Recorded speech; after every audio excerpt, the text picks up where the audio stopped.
Estimados colegas del IDEAM, mi nombre es Diego Pedreros, yo trabajo con el Climate Hazard Center de FuseNet y el Servicio Geológico de los Estados Unidos. Y les grabo este video porque sé que hay personas nuevas en la comunicación que hemos venido teniendo entre el IDEAM y el grupo de FuseNet para el intercambio de los datos de lluvia, tanto de estaciones como los datos satelitales que nosotros producimos.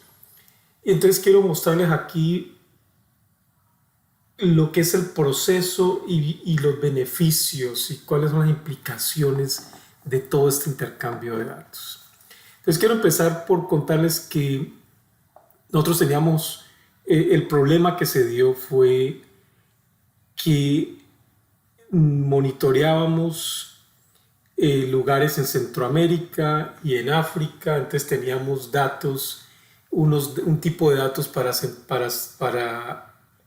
Latinoamérica y otros datos para África, pero no eran compatibles entre esos mismos, no podíamos comparar esos mismos datos, no eran solo una serie de datos, sino que eran dos tipos diferentes, entonces era un problema, la resolución para analizar lugares como El Salvador o Panamá. Usábamos TRIM y el píxel era muy grande y entonces no funcionaba para hacer análisis.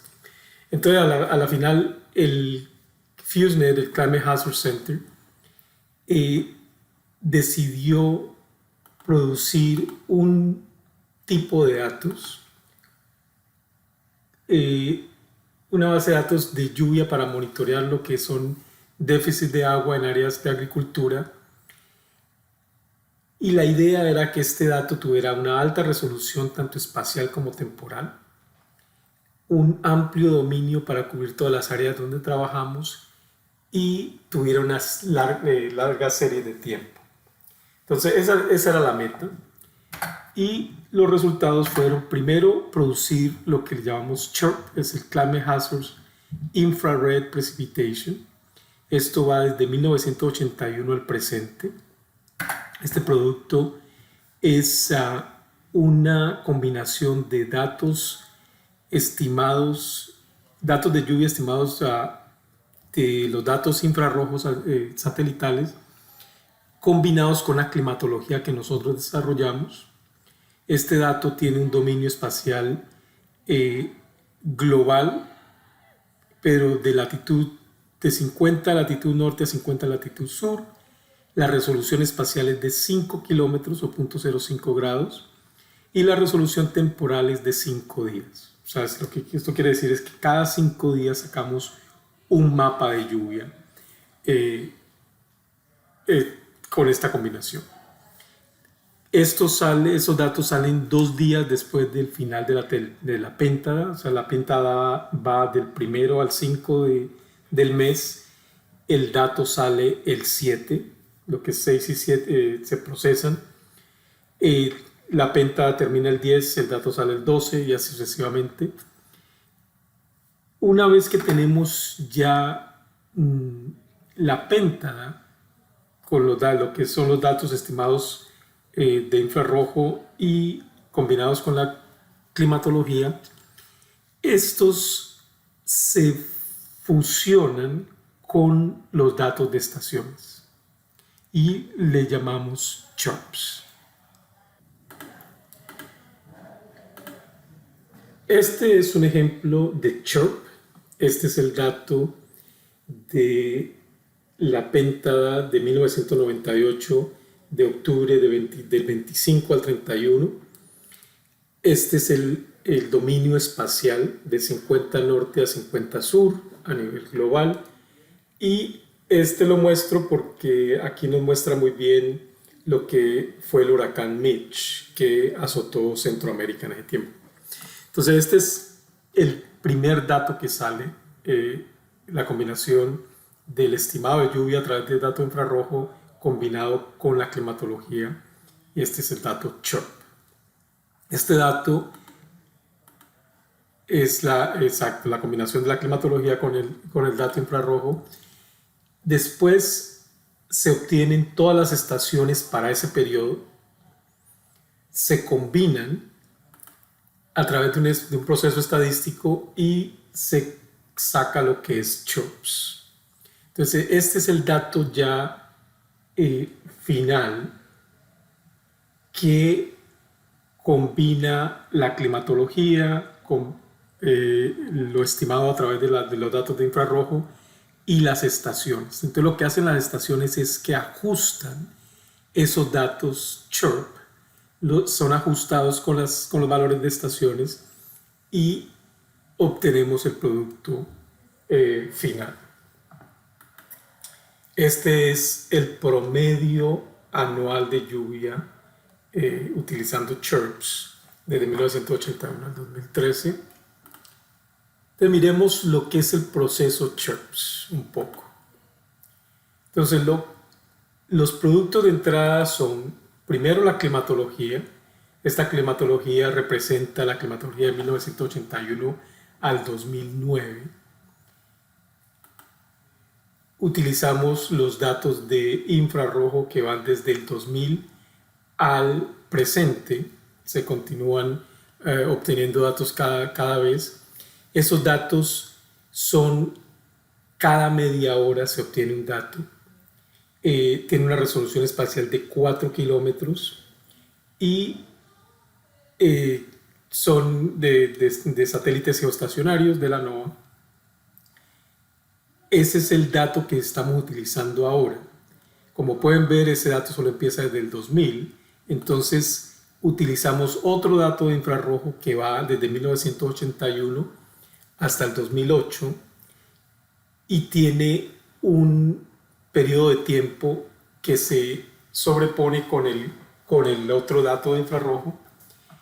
Este dato infrarrojo histórico tiene una resolución de 3 horas, una resolución espacial de 8 kilómetros y va del 81 al 2008. Entonces, Pete Peterson, que es la persona encargada de desarrollar CHIRPS, él desarrolló un modelo para convertir estos dos datos en datos que fueran desde el 81 y continuaran hasta ahora. Si quieren saber más acerca de ese modelo, podemos hablar después, pero ahorita por cuestión de tiempo, entonces no nos vamos a entrar en ese tema, pero entonces de ahí es que salen los datos desde 1981 hasta el presente. También utilizamos TRMM para desarrollar el modelo que convierte los datos infrarrojo a lluvia. O sea, el estimado de lluvia sale utilizando el TRMM, que fue desde el 2000 al 2012. Se utilizaron esos datos para poder convertir los datos infrarrojo a datos de lluvia. También se utiliza el CFS, el reanálisis, para llenar huecos en este B1 infrarrojo. Tiene una serie de huecos, entonces en esos periodos o momentos donde no había datos de infrarrojo se utilizó los datos de reanálisis. Una vez que tenemos todo eso, entonces obtenemos los datos de estaciones. Ustedes se han dado cuenta, yo estoy cada rato insistiendo en la importancia de los datos de estaciones, y es porque los datos de estaciones, tanto históricos como actuales, nos permiten a nosotros sacar el mejor producto posible. Entonces, por eso nosotros tenemos datos de estaciones de 1981 hasta el presente y se actualizan todos los días. Eso es lo ideal. Entonces, con esto sacamos los productos CHIRP que ya les mostré y el producto CHIRPS, que es cuando ya lo mezclamos con las estaciones. Entonces, como podrán darse cuenta, para nosotros mantener esta, esta serie de datos, tenemos una base de datos de estaciones bastante compleja. Eh, tenemos datos para todos los países del mundo. Algunos países nos dan datos todos los días, otros nos dan datos mensuales. Tenemos datos donde los países nos dan los datos, pero con la condición de que nosotros no podemos darlos a terceros y somos muy estrictos en respetar esas reglas. Los países que no quieren que se compartan sus datos, la base de datos tiene una cláusula donde esos datos están aparte. Tenemos países que no hay problema que se compartan los datos, entonces también esos datos se tienen disponibles. Aquí ustedes pueden encontrar, aquí está INSIBUME de Guatemala, aquí está IDEAM Colombia, y de la forma en que trabajamos nosotros tenemos una serie de estaciones que le llamamos estaciones de primera prioridad. Esas son estaciones que vienen de los servicios meteorológicos y sabemos que tienen buen control de calidad. Muchas veces a esa estación le faltan datos o algo y tenemos las estaciones que vienen de otras fuentes, no necesariamente el servicio meteorológico, pero las asociaciones de café o de caña también nos dan datos, algunas. Entonces podemos rellenar esos datos de las estaciones de prioridad o utilizamos la estación, no utilizamos esta sino la estación que está cercana.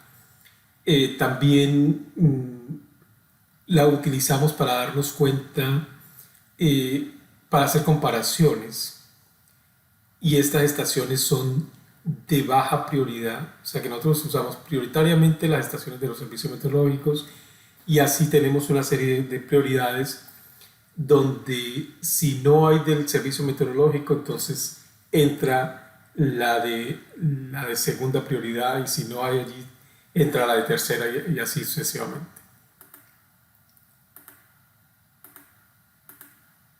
Entonces, cuando la estación de prioridad no tiene dato, una estación puede suplir ese dato mientras esté en un radio de menos de 10 kilómetros alrededor de la estación prioritaria.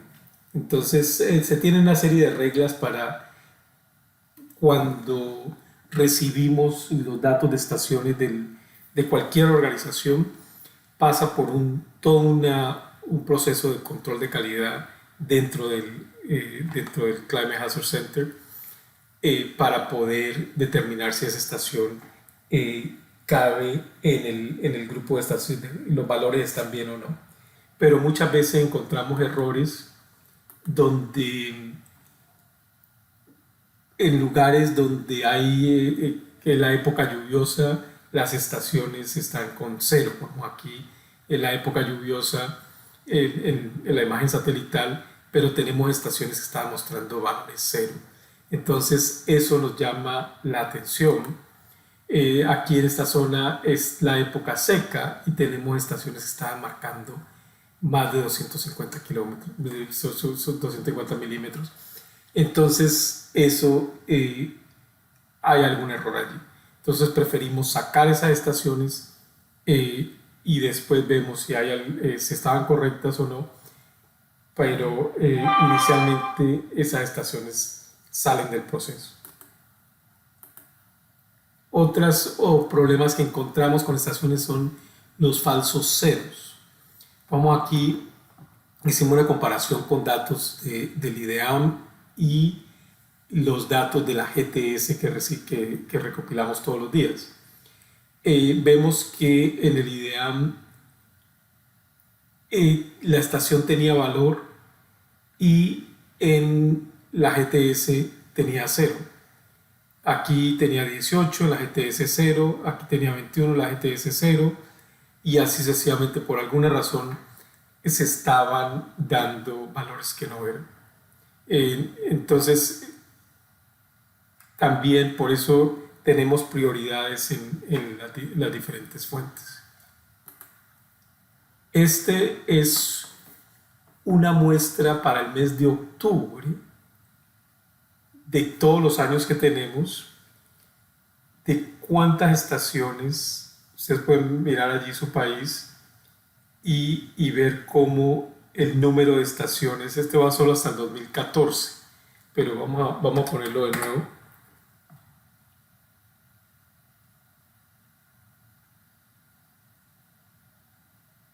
Entonces salir cambiando la cantidad de estaciones,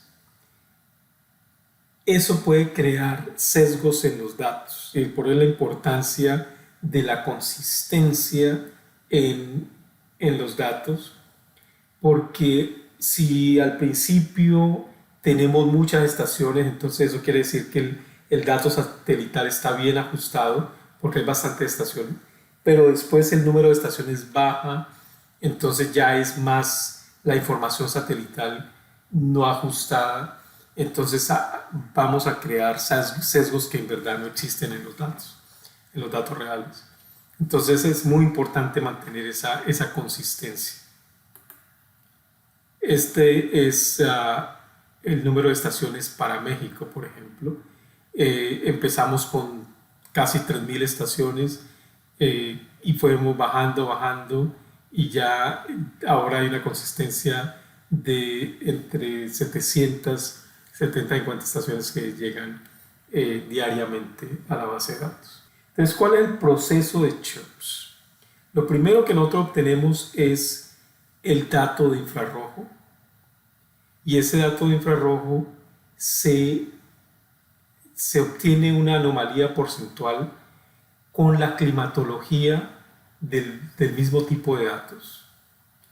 Nosotros desarrollamos lo que es el ChipClim, que es la climatología que desarrolló el Climate Hazard Center, que es una climatología que tiene cantidades de estaciones, utiliza datos satelitales, utiliza predictores como la elevación, la latitud, la distancia de la costa.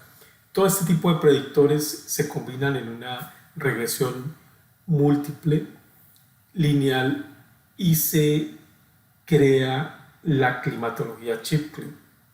Entonces, esta climatología, lo que hacemos entonces es tomamos la anomalía porcentual de la penta que estamos calculando y la multiplicamos por la climatología ChipClim para esa penta específica. Entonces, al multiplicar la anomalía porcentual por la climatología, nosotros obtenemos lluvia de nuevo, y esa lluvia es lo que le llamamos chirp. Este es el primer dato de lluvia que se obtiene. Una vez que tenemos chirp, entonces aquí es donde viene la importancia de los datos de estaciones que obtenemos de las diferentes fuentes. Este dato, entonces aquí tenemos todos los datos de estaciones, lo combinamos con chirp y se hace de dos formas, dos veces en el mes. Lo primero que se hace es cada 5 días se saca un producto preliminar. El producto preliminar es el dato que sale 2 días después del final de la penta. Este es un dato importantísimo porque es el dato que nos permite poder monitorear la temporada lluviosa. Entonces nosotros, el dato preliminar nos da una idea muy clara de qué está pasando en la temporada lluviosa, y con esto es que nosotros monitoreamos en África y en diferentes regiones. Una vez que ya termina el mes, entonces se recopilan datos, se corrigen porque han habido errores en las estaciones que entraron en el dato preliminar, se corrigen y se recopilan datos de otras fuentes porque hay estaciones que no son recopiladas diariamente, sino que se recopilan cada mes. Entonces todo esto se espera hasta los primeros 10 días del siguiente mes. Ahora estamos en junio, hoy es junio 10. Nosotros desde principios de junio empezamos a recopilar los datos de mayo de estaciones y ya ahorita se está corriendo el proceso para sacar CHIRPS final para el mes de mayo. Entonces, el CHIRPS preliminar salió durante mayo, cada 5 días salió la péntada durante mayo, salieron 6 péntadas, pero al final de mayo entonces empiezan a recopilar datos de estaciones y vuelve y se corre todo el proceso para mayo y se saca lo que le llamamos el CHIRPS final. Entonces, las organizaciones que nos dan datos de estaciones tienen ese periodo de 10 días del siguiente mes para corregir o para agregar los datos de estaciones al proceso. Entonces, es lo que le llamamos el CHIRPS final. Y aquí es donde viene la importancia de los datos de estaciones. Si se obtienen datos de estaciones diariamente, como en el caso de México, por ejemplo, México nos dio la entrada a su FTP y nosotros diariamente se obtienen los datos de estaciones para el día anterior y esos datos se recopilan y entran en la péntada, en cada una de las péntadas que se corren en CHIRPS preliminar. Entonces, esa péntada en el ejemplo de México, tiene todas las estaciones que México nos da y combinadas con los datos CHIRP.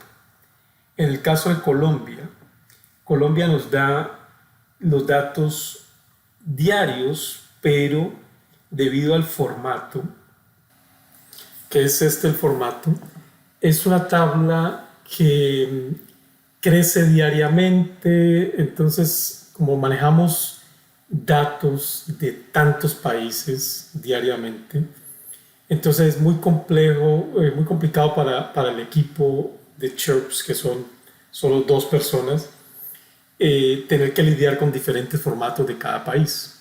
Entonces, por eso, lastimosamente, aunque recibimos los datos diarios, para Colombia estos datos solo se procesan mensualmente. O sea que viendo otra vez el proceso de CHIRPS, Colombia no entra en los datos preliminares. Solo se utilizan los datos que obtenemos de la GTS.